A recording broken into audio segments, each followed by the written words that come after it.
भारत का चंद्रयान-3 मिशन चांद के गुरुत्वीय क्षेत्र में एंट्री ले चुका है। 14 जुलाई 2023 के दिन दोपहर के 2:35 पर बाहुबली चंद्रयान-3 ने श्रीहरिकोटा के सतीश धवन स्पेस सेंटर से एक सफल उड़ान भरी और अब चंद्रयान-3 अंतरिक्ष में पहुंचकर चांद के इलेक्ट्रिकल रूट में एंट्री ले चुका है, जिसमें सफर करते हुए स्पेसक्राफ्ट धीरे धीरे चांद की धरती के पास जा रहा है।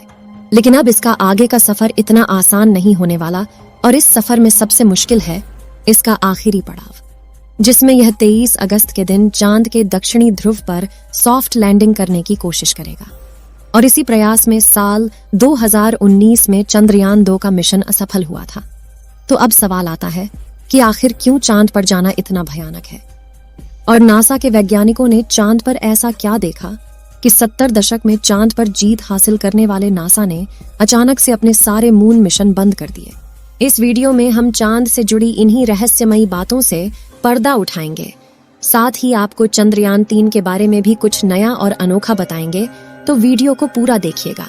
दोस्तों, पृथ्वी से चंद्रमा की पूरी तरह से गोलाई दिखाई देती है। वास्तव में चांद भी पृथ्वी की तरह अंडाकार है। चांद की सतह पर बेहद स्थिर और हल्का वायुमंडल मौजूद है। ये तो आप जानते ही होंगे कि साल 2009 में चंद्रयान-1 मिशन ने चांद पर पानी की खोज की थी। लेकिन आपको बता दें कि चांद की सतह पर पानी लिक्विड फॉर्म में मौजूद नहीं है, बल्कि बड़े बड़े गड्ढों में बेहद ठंडे पत्थरों और बर्फ के रूप में मौजूद है। साथियों, चांद से जुड़ी ये रहस्यमयी बात यह भी है कि स्विट्जरलैंड की यूनिवर्सिटी ओनफ बीसेल ने अपने अध्ययन में यह बात खोज निकाली थी कि चंद्रमा पृथ्वी पर रहने वाले लोगों की नींद पर भी असर डालता है। कहा जाता है कि जहां अमावस के दिन लोग काफी अच्छी नींद कर पाते हैं, वहीं पूर्णिमा पर उन्हें कम नींद आती है। हालांकि विज्ञान ने इस बात को पूरी तरह से स्पष्ट नहीं किया और आज भी कुछ वैज्ञानिक इस बात पर अध्ययन कर रहे हैं। साथियों, चांद की जमीन काफी ऊबड़ खाबड़ है और इसमें कई बड़े बड़े क्रेटर यानी गड्ढे मौजूद हैं, जो इतने बड़े हैं कि पिछले करोड़ों सालों से इनके अंदर सूरज की रोशनी तक नहीं पहुंच पाई है। इनमें से सबसे बड़ा गड्ढा चांद के दक्षिणी ध्रुवों में मौजूद है। इस गड्ढे का डायामीटर 2500 किलोमीटर और गहराई तो इतनी ज्यादा है कि इसमें एक के ऊपर एक करके 10 बुर्ज खलीफा समा जाएं। इस गड्ढे की गहराई 8.2 किलोमीटर के आसपास है और यह पूरे सोलर सिस्टम के सभी ग्रहों और उपग्रहों में मौजूद गड्ढों में सबसे बड़ा गड्ढा है। माना जाता है कि चांद की धरती में पानी छुपा हो सकता है, और वह भी थोड़ा बहुत नहीं, बल्कि पूरे 100 मिलियन टन। इसके अलावा यहाँ पर hydrogen, sodium, ammonia, mercury, methane और सिल्वर जैसे मूल्यवान संसाधनों का खजाना मौजूद हो सकता है, जिसकी खोज करने के लिए ही चंद्रमा पर चंद्रयान-3 मिशन को भेजा गया है। साथियों, साल 1959 में रशिया के स्पेसक्राफ्ट ने पहली बार चांद पर लैंडिंग की थी, जिसके बाद अमेरिका ने भी कई मून मिशन किए और 20 जुलाई 1969 को नासा के अपोलो मिशन के दौरान एस्ट्रोनॉट नील आर्मस्ट्रॉन्ग और बज एल्ड्रिन ने चांद पर पहली बार कदम रखा था। जिसके बाद नासा ने कई मून मिशन किए थे और अपने कुल 12 एस्ट्रोनॉट्स को चांद पर भेजा। एस्ट्रोनॉट्स ऐसे व्यक्तियों को कहते हैं जो पृथ्वी के वायुमंडल से ऊपर जाकर अंतरिक्ष यानी चांद पर जाकर रिसर्च करते हैं। लेकिन दिसंबर 1972 में अपोलो 17 मिशन के बाद नासा ने अचानक से इंसानों को चांद पर भेजना बंद कर दिया, जिसके लिए उन्होंने कारण दिया कि चांद पर फिलहाल ऐसा कुछ नहीं है जिसकी रिसर्च की जा सके। लेकिन कुछ लोगों का यह भी कहना था कि नासा ने असली कारण को छुपाया है। नासा के द्वारा भेजे गए इन 12 में से कई अंतरिक्ष यात्रियों ने चांद पर कुछ अजीब सी आवाज भी सुनी थी, तो कुछ ने चांद पर बनी अजीब ब्रिज और कूलिंग टावर जैसी रचना को भी देखा था। वहीं चांद की खोज में वैज्ञानिकों को एक सैटेलाइट जैसी रचना भी दिखी थी और वैज्ञानिकों के मुताबिक इसका अपने आप बनना नामुमकिन है। हालांकि नासा ने कभी इस बात पर आधिकारिक बयान नहीं दिया था, लेकिन नासा के वैज्ञानिकों ने कई बार यह कबूला कि चांद पर एलियन का बसेरा हो सकता है। फिलहाल यहाँ सबसे ज्यादा गौर करने वाली बात यह है कि ये सभी मिशन चांद के उत्तरी ध्रुव पर किए गए थे, जहां पर लैंडिंग करना चांद के दक्षिणी ध्रुव के मुकाबले काफी ज्यादा आसान माना जाता है। लेकिन साल 2019 में भारत के चंद्रयान-2 ने चांद के दक्षिणी ध्रुव पर सॉफ्ट लैंडिंग करने की कोशिश की थी और अपने इस प्रयास में चंद्रयान 2 का लैंडर विक्रम बुरी तरह से असफल हुआ था। लेकिन आखिर चांद का दक्षिणी ध्रुव इतना खतरनाक क्यों है, आइए जानते हैं। सबसे पहले तापमान की बात करें तो चांद के दक्षिणी ध्रुव में कई ऐसे बड़े बड़े गड्ढे हैं, यानी इस जगह करोड़ों सालों से सूरज की रोशनी नहीं पहुंची और सूरज की धूप न पहुंचने का सीधा सीधा मतलब है तापमान का ठंडा होना। इसलिए कई बार दक्षिणी ध्रुव का तापमान -230 डिग्री सेल्सियस तक पहुंच जाता है। ऐसे में किसी भी इंसान का स्पेसक्राफ्ट से बाहर निकलना तो छोड़ो, खुद स्पेसक्राफ्ट के लिए भी ऐसे तापमान में काम करना मुश्किल है। इतने कम तापमान में कई बार स्पेसक्राफ्ट पर लगे इंस्ट्रूमेंट चलना बंद हो जाते हैं।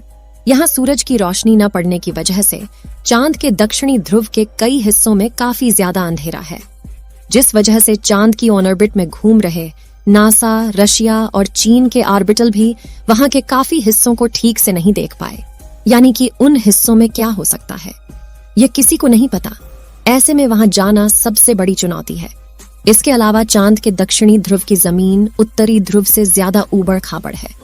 वहीं यहाँ पर कुछ सेंटीमीटर से लेकर 2500 किलोमीटर तक के बड़े बड़े गड्ढे हैं।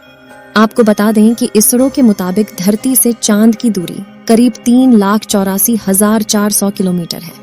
ऐसे में इतनी दूरी पर लैंडर से डीप स्पेस कम्युनिकेशन बनाए रखना काफी मुश्किल होता है, क्योंकि इतनी दूरी पर रेडियो सिग्नल कमजोर हो जाते हैं और एंटीना से बहुत ज्यादा बैकग्राउंड नॉइज आता है। साथ ही अपने कक्षीय गति यानी कि ऑर्बिटल मोशन की वजह से चांद लगातार अपनी पोजीशन बदलता रहता है। ऐसे में तय की गई लैंडिंग साइट पर पहुंचने के लिए लैंडर को भी सही मोशन पकड़े रहना पड़ता है। इसके अलावा चांद पर पृथ्वी से कम ग्रेविटी है और बहुत पतला वातावरण है। साथ ही चांद के दक्षिणी ध्रुव में काफी बड़े बड़े पत्थर और गड्ढे होने के साथ धूल उड़ती है और ये सभी कारण किसी भी लैंडर को लैंडिंग करने में काफी चैलेंज देते हैं। पिछली बार चंद्रमा की सतह से 2.1 किलोमीटर पर चंद्रयान 2 के लैंडर से इसरो का संपर्क टूट गया था और इन्हीं में से किसी एक कारण की वजह से वह चांद की सतह पर क्रैश लैंडिंग करके तबाह हो गया था। लेकिन पिछली बार आई मुसीबत से सीख लेकर इसरो ने चंद्रयान 3 के लैंडर विक्रम को पहले से ज्यादा एडवांस्ड और पावरफुल बनाया है।